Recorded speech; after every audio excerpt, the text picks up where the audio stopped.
The Zelda Timeline, a chronological ordering of the games in the series, is perhaps the only thing that divides the Zelda community more than Tears of the Kingdom. Nintendo recently posted an update to the timeline on their official website, placing the newest Zelda game, Echoes of Wisdom, in the Downfall timeline branch, after Triforce Heroes, but before the original Legend of Zelda. And as is always the case when the timeline is mentioned, this summoned a barrage of angry comments from those who hate the idea of a Zelda timeline and think it's pointless, something that Nintendo cobbled together only to appease the fans.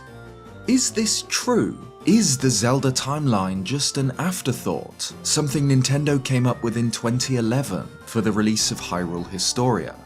No. Whether you like the idea of these games being connected or not, the Zelda timeline has existed, in some fashion, since the release of the second game in the series. Today, I'll run through the history of the Zelda series, and show how these games have always been designed to fit together.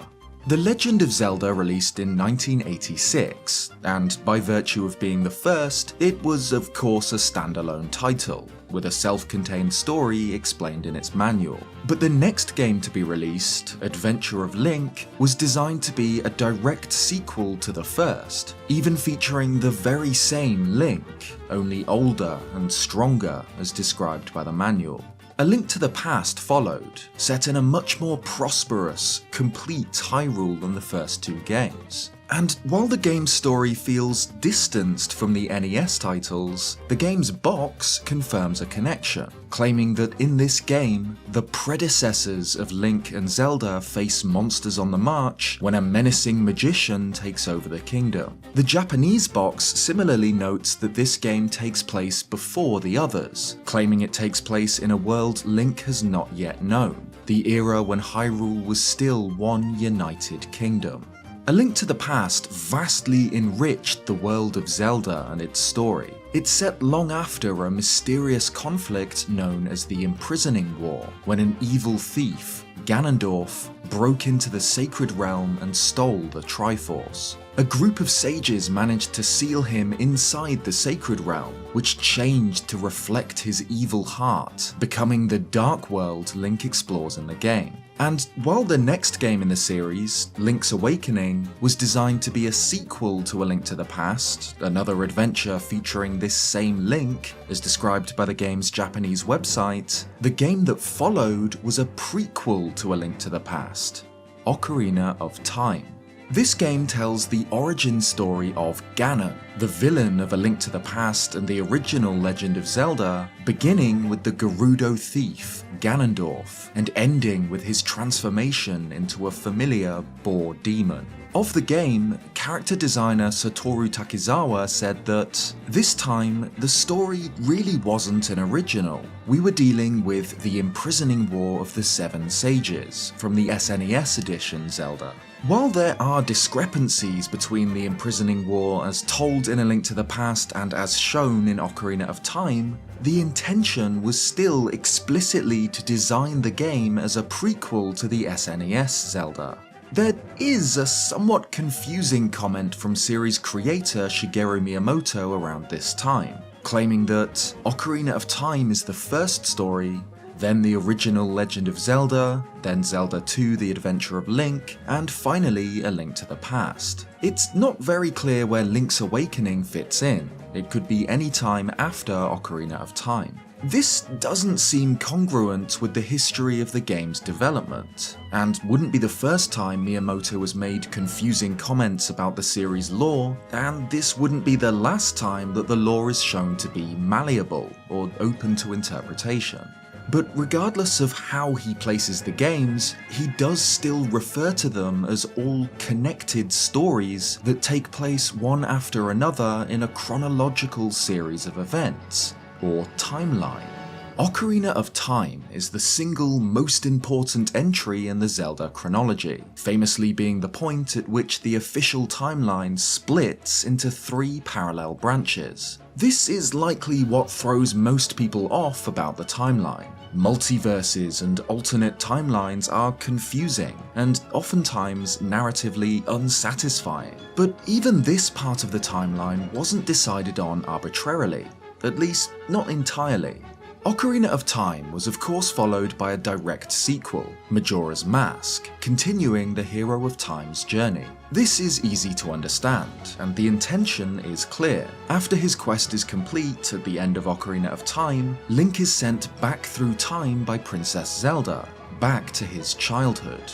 He then leaves Hyrule in search of Navi, his fairy companion, who had vanished, and falls into Termina, a parallel world. However, the next 3D Zelda game, The Wind Waker, apparently also took place after Ocarina of Time, but in a different way. In a 2002 interview, Eiji Aonuma said that, "You can think of this game as taking place over 100 years after Ocarina of Time. You can tell this from the opening story, and there are references to things from Ocarina located throughout the game as well. Ocarina of Time basically has two endings of sorts. One has Link as a child, and the other has him as an adult. This game, The Wind Waker, takes place 100 years after the adult Link defeats Ganon at the end of Ocarina. This was the first mention of Ocarina of Time splitting the Zelda timeline, but it does make sense, considering the events of the game itself. The game ends with adult Link defeating Ganon 7 years into Hyrule's future before he's sent back to his original time.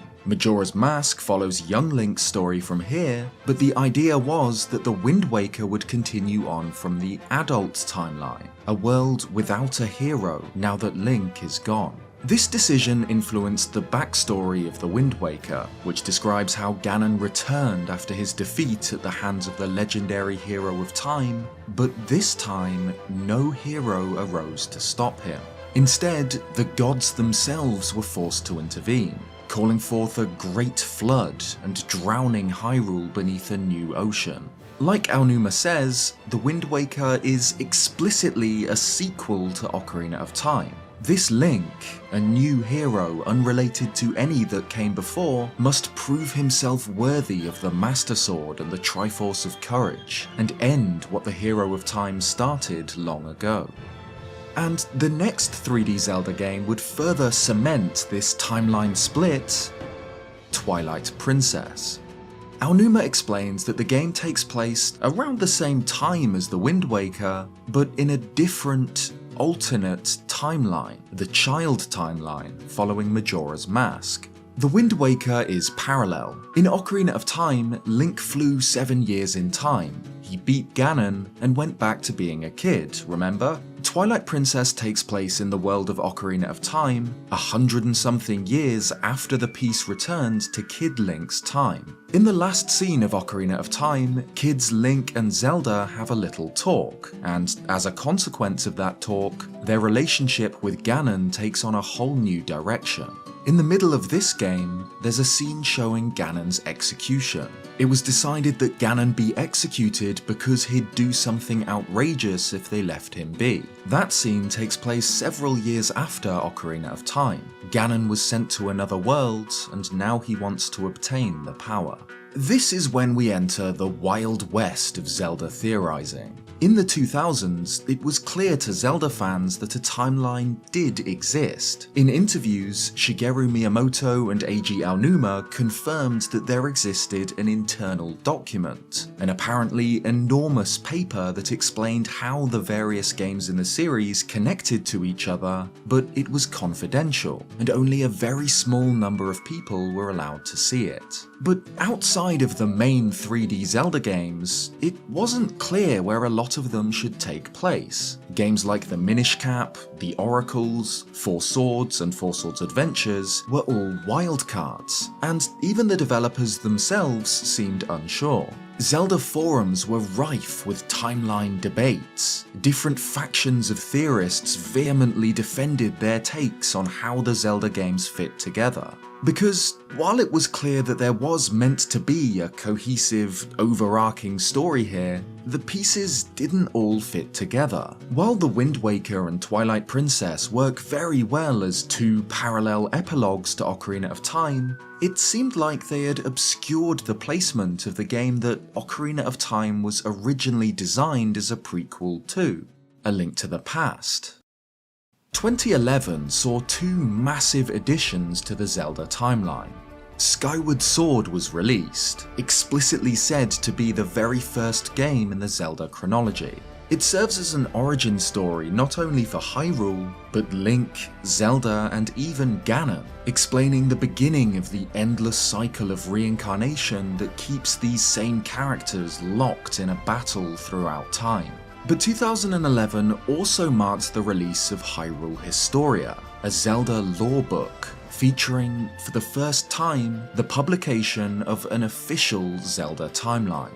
As expected, it began with Skyward Sword and split with Ocarina of Time, showing the adult timeline with The Wind Waker and its sequels, Phantom Hourglass and Spirit Tracks, the child timeline with Majora's Mask and Twilight Princess, but also the Downfall timeline, a new third branch, restoring A Link to the Past to its rightful place as a direct sequel to the imprisoning war shown in Ocarina of Time.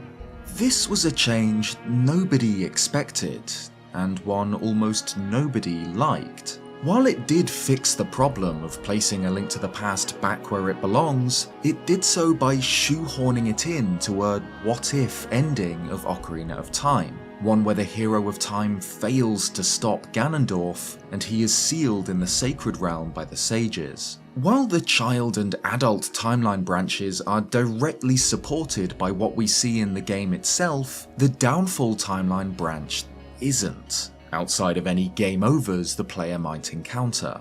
But if a game over here leads to this branch, why can't there be other Downfall timeline branches everywhere? Link might have failed at any point in any of his adventures, leading to their own series of alternate histories. But it does seem, to me at least, that the Downfall timeline was a necessary evil. Somewhere in creating The Wind Waker and Majora's Mask as direct sequels to Ocarina of Time, the original vision had been lost, leaving A Link to the Past severed from the other games. While the Zelda team had always been cognizant of how these games fit together, and had always considered each game to be part of a wider narrative, the chronology had grown too large, too complicated for them to control, which they themselves admit. Like Miyamoto said, "This is pretty confusing for us too, so be careful."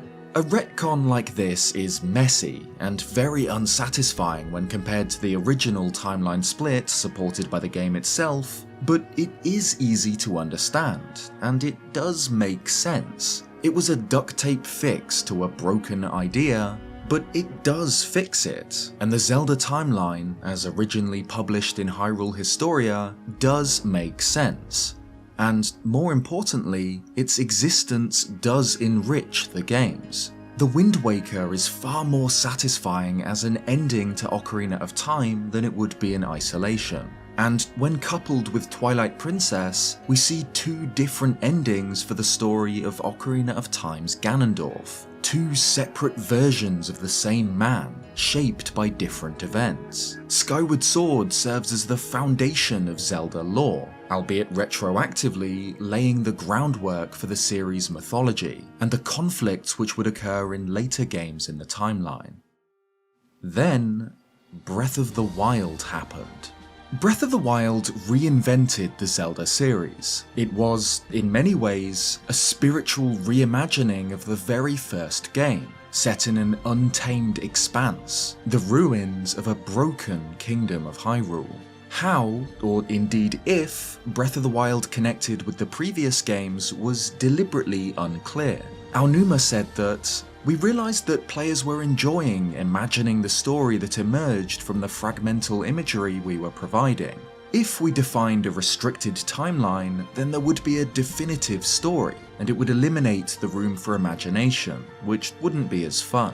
But despite this, it was clear that Breath of the Wild did take place in the same continuity as Skyward Sword and Ocarina of Time. The game's director, Hidemaru Fujibayashi, confirmed that it was not isolated and that it did follow on from other games. It takes place in an age long after any of the titles released to date. It is the most recent age. And this makes sense given the world itself. The player can encounter not just the ruins of this game's Kingdom of Hyrule, but from previous games too. Ocarina of Time's Temple of Time and Lon Lon Ranch, or the springs from Skyward Sword. It was clear that the game took place thousands of years after any other, but not which timeline branch it took place in. The developers didn't offer any help. When asked, Eiji Aonuma responded with, "Well, of course, it's at the very end. But I get what you're asking. It's which timeline is it the end of?" And Fujibayashi added, "That's up to the player's imagination, isn't it?" The game's lore book, Creating a Champion, clarified this placement, setting the game so long after any other that what timeline it is part of doesn't really matter. Everything that came before this is consigned to a period known as the Era of Myth, a deliberate shroud to avoid having to give a definitive answer. This functionally makes Breath of the Wild a soft reboot of the Zelda timeline, which is why it is usually placed aside from the other games rather than at the end of a specific timeline branch. But it doesn't sever the connection to previous games entirely. The game is explicitly part of the same continuity by design, but unlike games like The Wind Waker or Twilight Princess, the answers aren't given to us, nor are they particularly obvious. Instead, the developers want to encourage fan debate and discussion. It's up to the player to decide how they believe the game connects to the others, to imagine what might have happened in the long history of this Kingdom of Hyrule. Tears of the Kingdom, of course, follows on from Breath of the Wild as a direct sequel, where Hyrule must deal with the return of Ganondorf, the Gerudo king who was the source of the calamity Ganon faced in Breath of the Wild. This game's story sees Princess Zelda travel back in time, to the era of the founding of the Kingdom of Hyrule, where she meets its first king, Rauru, and helps fight against Ganondorf. This is, along with the introduction of the Downfall timeline, the most controversial addition to the Zelda story to date, because the time Zelda travels back to, ostensibly the founding of Hyrule, echoes the story of Ocarina of Time. It shows the Gerudo king, Ganondorf, pledge a false allegiance to the king of Hyrule, gaining divine power and attempting to overthrow him, then being sealed in an event remembered as the Imprisoning War. This either has to be considered as a retcon of Ocarina of Time, a game we've been told did happen in the same continuity as Breath of the Wild and Tears of the Kingdom, or as another, separate Imprisoning War which occurred long after all of the other games, after the Kingdom of Hyrule had been destroyed, then founded once again by King Rauru. This idea has been suggested by Fujibayashi, who in an interview with Famitsu suggested that one possibility is that there could be a historical period where Hyrule was destroyed before the founding. We didn't create things haphazardly, but aimed to leave room for imagination, even in the unexplained parts. This last sentence could be used to describe Zelda lore as a whole. While much has been made of the fact that the developers don't consider these games' stories until late in development, that doesn't change the fact that they don't write them without thought, or without consideration for the Zelda series as a whole.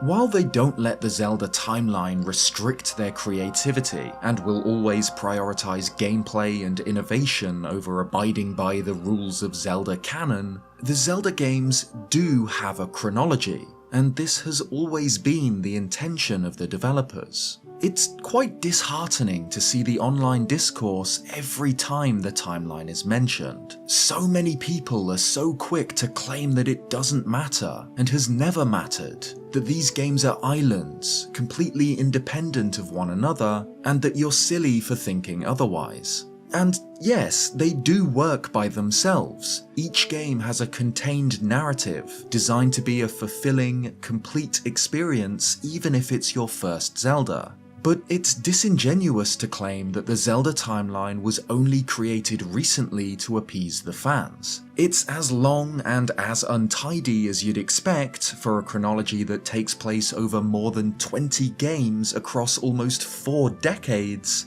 but the Zelda timeline has always existed. And to me, it matters.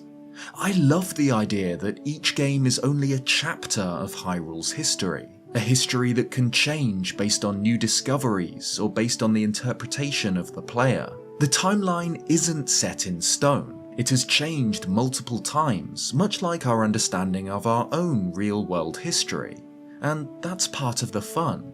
These games are intended to take place in the same continuity, with events and arcs that are, albeit ambiguously, referenced in other games. With this mindset, every Zelda game you play enriches the others, in a way that is far more satisfying than ideas like the literal legend theory, which claims that every game is one retelling of the same Legend of Zelda. And with Nintendo recently updating the official timeline to include the latest game in the series, Echoes of Wisdom, it seems that they still feel the same way. Thanks for watching this video. If you want a full rundown of the entire Zelda timeline in 15 minutes, then check this video out, link in the description. If you like this video, leave a like, or subscribe if you haven't already for more Zelda content. Cheers guys, and I'll see you next time.